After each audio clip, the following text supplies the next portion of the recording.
Hey everybody, I am back. I know it's been a couple of days, but yeah, if you've been following me on my social media, like my Instagram and Twitter, I went out to my first movie premiere, red carpet affair. It's been a hell of a time, so definitely check out the movie Bria. I'm pretty sure it's going to be streaming. Don't know the exact details as of yet, but yeah, it's definitely look it up. Uh, uh, Been exciting to be a part of like a movie. It's kind of surreal that watching. I watched movies all my life, so this is the first time I actually see myself on the silver screen. It's yeah, it's great. It's like I'm feeling good about it, but it's just like I'm still letting that sink in for a moment. But in any case, this is not the video to talk about that. I'll be going through the last couple of movies that I want to review for January. And this one is A Scanner Darkly, something I've been wanting to talk about for a while. It's a rotoscope film, which I don't even think I ever reviewed a movie with like the rotoscope animation. But yeah, this is a movie based off a book written by a guy who went through drug substances and the like, and pretty much this movie, and I imagine the book because I haven't read the book, that pretty much like give you the idea of what it's like going through drug abuse and everything like that, and what you might see and the feelings and all this other stuff. So this is a Richard Linklater film, and George Clooney actually and Steven Soderbergh were the executive producers of this. So it's kind of interesting. It stars Keanu Reeves as Bob Arctor. You got Robert Downey Jr. as James Barris, Woody Harrelson as Ernie Luckman, Winona Ryder as Donna, Roy Cochran as Charles Freck. So we're in like a semi near future where the war on drugs has pretty much escalated to the point where 20% of the population of the U.S. is addicted to this drug called Substance D. This highly addictive and causes paranoia and hallucinations. And we meet Bob, who is a undercover agent for the police department, who wears a high-tech scramble suit. Him and a bunch of other undercover officers who, while they at work, they wear these scramble suits so that way they can run their investigations. So that way, in case there's like, 'cause the drug, is so rampant, and we don't know who might be the inside man, a dirty cop or anything like that. So to protect them, okay, nobody knows who these people are. Yo, what's up, Bubba? So it's like you don't know who like your neighbor or your mailman might be the undercover officer. You don't know. So I thought that was kind of interesting, in terms of high tech police gear. So, Bob is one of the people who tried to infiltrate this network to try to find the source of the supplier of this drug to nip it in the bud, pretty much. So we see him, outside of work, living in this home with a couple of housemates, Barris and Luckman, who are also addicted to substance D, but you see that there's various effects that it can have on these guys. And the other friend, Charles, who's probably like the most addicted, who sees, weird bugs all over him when there's nothing there, and he's like, super fidgety.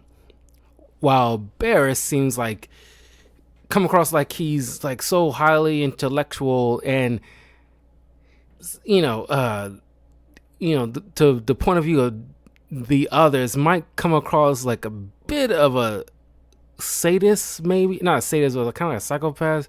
There's one woman that left me kind of choked on his food, and instead of immediately helping, Barris just kind of like sat there, and then eventually he calls the paramedics until like the situation resolved itself, and he just got, oh, never mind. But it's the fact that this dude like it didn't have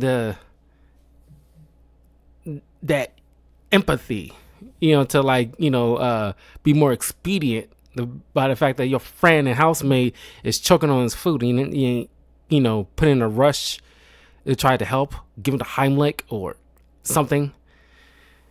But then you got Luckman, who somebody say Woody Harrelson did take some definite choices in terms of performance, where he seems kind of like a hippie surfer looking guy who's kind of like very animated in terms of his body movements. Then of course Donna, who is in a relationship sort of with Bob. It just seems a little bit more together, but every once in a while she partake, maybe not in substance D, but definitely other drugs. So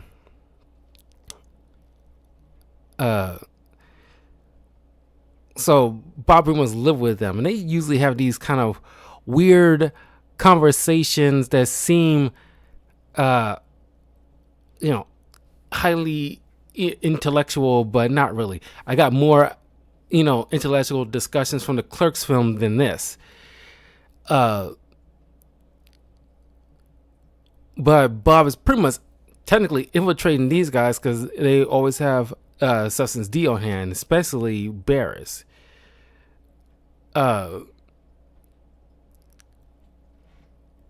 once in a while, Bob gets like a routine check up at his place of work, but we come to find out that these drugs have like an adverse effect. This dude is actually taking these things.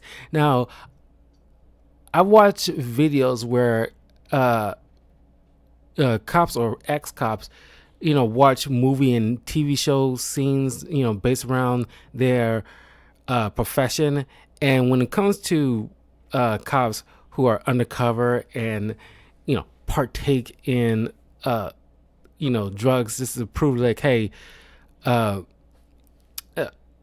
like you see like scenes where like these drug kingpins, just to prove that this person's not a cop, like, why don't you take a hit of this, or tasty product as you can see is like legit. I forgot what they say, but pretty much I do recall they explicitly say like, you do not try the product at all because you don't want you to get hooked or any of that stuff. So you figure, I'm not sure how they figure out a way to get past all that. I'm pretty sure there is a way, but you don't do that. And this dude is actually like taking these, not to the extreme like the others, but kind of like taking the edge off kind of thing. But it's clearly affected him in his unique way, where what did the doctor say? There's something about his left and right hemisphere of his brains where the left side isn't functioning completely, so the right has to overcompensate, so things kind of seem like they're blending together in a way.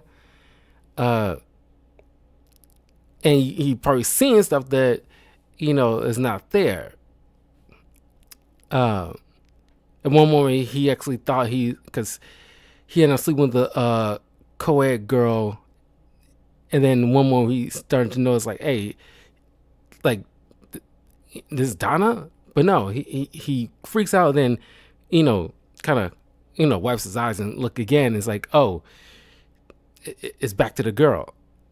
Even when he actually had to somehow somebody put surveillance in his house, because the police there don't know Bob is an informant, because everything is super hush hush. His supervisor Hank, who also is wearing like a scramble suit, they don't know each other. This is so hush hush just to get these drugs off the street and find a supplier that everything's super neat to know. So when he was like looking through the surveillance cameras while he's at work, he's like,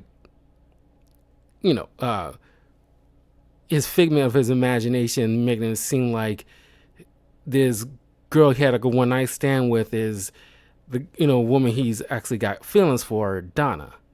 Which, now I'm thinking about it, man, Keanu Reeves and Winona Ryder has been in this is probably at least the third film I know of with them in it.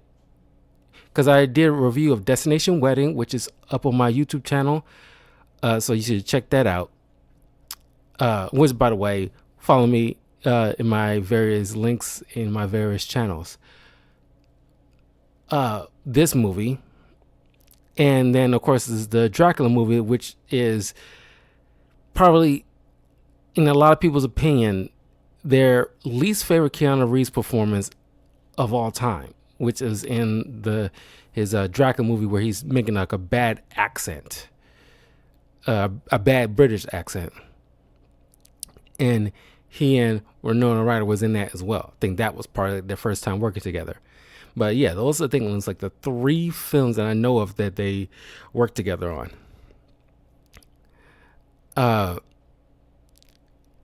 We noticed that Barris pops up in the police station to talk with these officers wearing these scramble suits, which, by the way, how are you not kind of tripping out right now?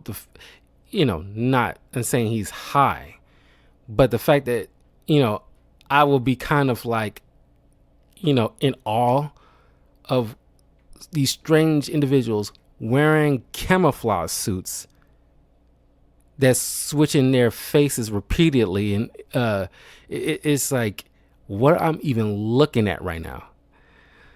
But he's pretty much trying to like throw Bob under the bus in terms of, oh, I think Bob has some kind of network terrorist organization connection, blah blah blah. I can help. And he actually dared to ask for a job application to sign up to be the police officer. Dude, like, you're probably not fit to do Uber, let alone be a police officer. Heck, I don't even think you are fit to do security job work, but you asking to like for a job application for a police officer. And both of them kind of scoff at it, and not knowing that he's trying to trick on his friend. Well, he unknowingly is talking to his friend who is a undercover cop.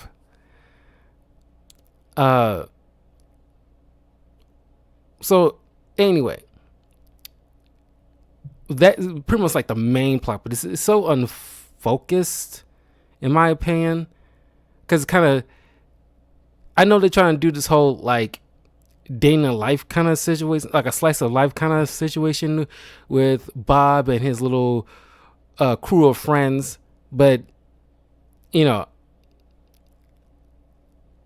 not like I say it's not interesting, but my interest only went so far with them because it doesn't seem really cohesive to the plot.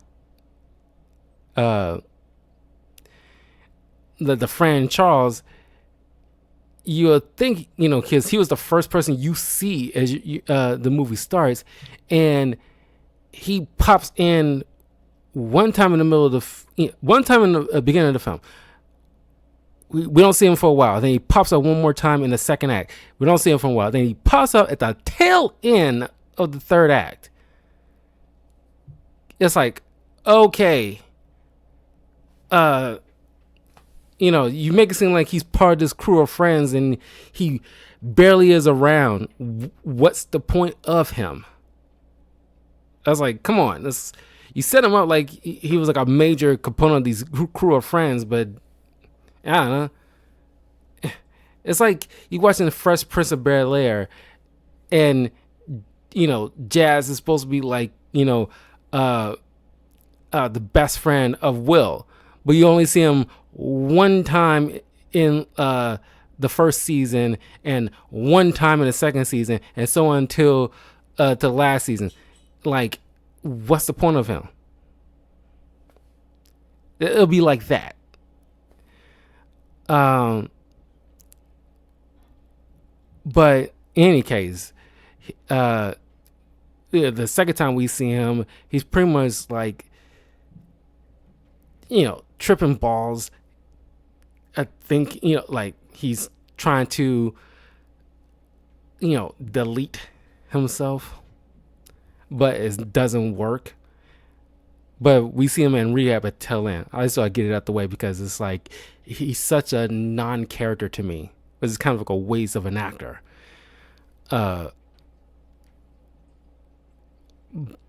But as this investigation goes on, it comes to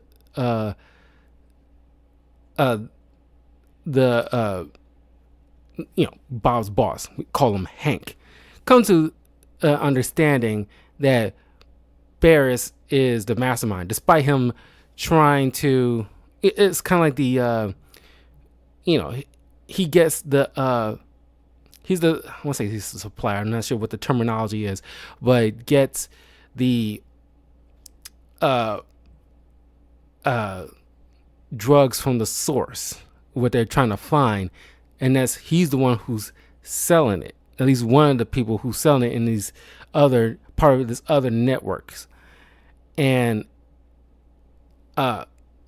they, as he next time he comes in trying to bring in some evidence of hidden tapes of recordings of Bob and his girlfriend Donna, trying to sell them both down the river. He doesn't even know what the heck he's talking about because his drug addled brain, he thinks he's like so freaking smart. It's almost laughable. But Robert Downey Jr. is actually, very good in this. Honestly, it's one of those few early films before he started, working on the first Iron Man film.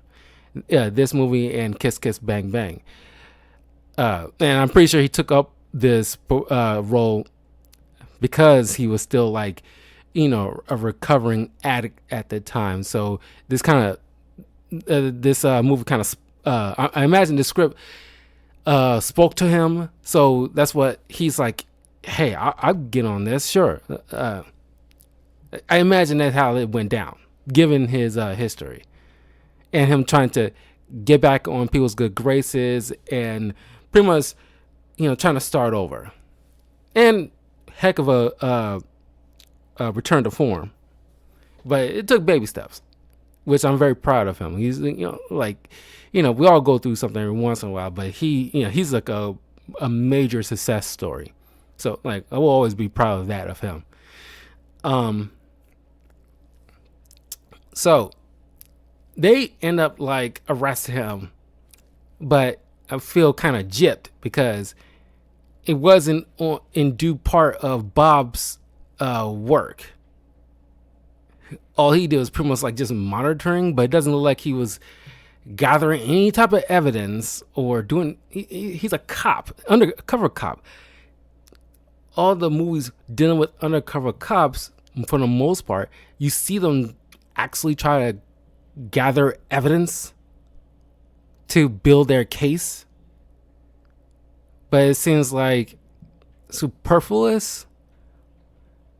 But I guess that is the point. Hank, after they just, you know, uh, you know, after Barris comes in with his so-so evidence, he is brought in. You know, I'm assuming they arrested him, but it doesn't show that officially with the Miranda rights or anything like that. But they just bring him to further questioning and interrogation because they know he was the one that it helps push this on the streets.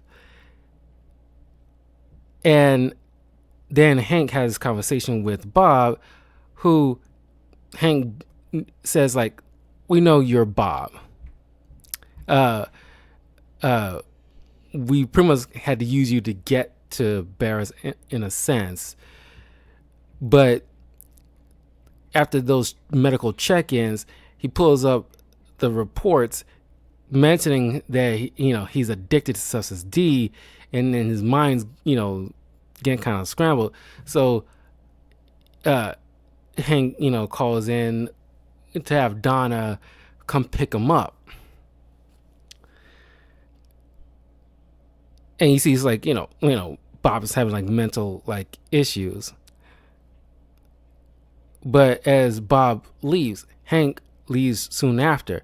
And you see Hank change out and reveals to be Donna. She is also another undercover cop, which I thought was like a cool twist. Then proceeds to take Bob to this rehab center. What do they call it? New something. New Path. Which he's supposed to be getting, some rehabilitations. And that's where we see his little friend Charles, who shaved his head, apparently. Maybe there's some deleted scenes or something that further explains how we get to like A to B with this guy, but whatever. Like I said, take him out doesn't really change a thing. Bob is cognitively there, but probably like maybe 70%, 60 or 70% still there. But you can see like the substance D really kind of messed up with his mind, so he has to kind of recover and like go through the necessary withdrawals and recuperate essentially. We see then Donna sitting in the diner with another officer who they admit at this point, which I guess is the twist, where they pretty much use Bob, randomly selected him to, under the guise of infiltrating this, network of these group of people along trying to get closer to Barris, and realizing that New Path is the source where the drugs are coming from, because they pretty much put out these drug addicting pills and get the same people they got addicted into this rehabilitation center, because it's kind of like recycling folks pretty much and making bank on top of it. But they don't have like hard evidence, so they pretty much, through a fellow officer, Donna's close friend, who is not Donna's not even her real name, it's Audrey. She feels bad because the fact that she threw somebody that she deeply cared for under the bus just to get close to this supplier. So now a fellow officer is addicted, and they have to make sure it's they can sell it, because New Path if it has to look good essentially. They can't they got to make it seem like authentic as possible, so they have to get officer unknowingly addicted to the substance, and just enough so they can still be cognitively all there, and as his brain is slowly repairing itself, he will know, because he'll be on the inside and know where this drug is coming from, so they can actually get the proof they need. So as while on the inside, under like some work, what do you call it? While he's trying to like do some work, while being rehabilitated. Like some people have to do like mopping floors or doing dishes. He's pretty much like taking care of the essentially the garden or the crops, out on this field with that owns by New You or a New Path, and that's when we hear from one of the security officers that he tells Bob that we'll a couple times a year you get to see your friends and family. The next time you'll be able to see them will probably be Thanksgiving. So Bob at this point is just kind of repeating some people's words back to them. That's kind of sort of how out of it he is. He's pretty much just like agreeing, repeating most things back to people. But then he started taking notice of these weird blue flowers in the field. And he picks one, stuffs it in his pocket, and is like, my friends will like this. Seeing that underneath all that is still, Bob is still there underneath and slowly returning. And that's pretty much where the movie left off. When I first saw this, because it's probably like my second or third time watching this, when I first saw this, it seemed very interesting. Now that, we've watched it like a third time during the course of my adult years, I can see like, some flaws here. Don't know what happened to, you assume Barris is arrested. Don't know what happened to Luckman at all. Charles is pretty much, all but forgotten.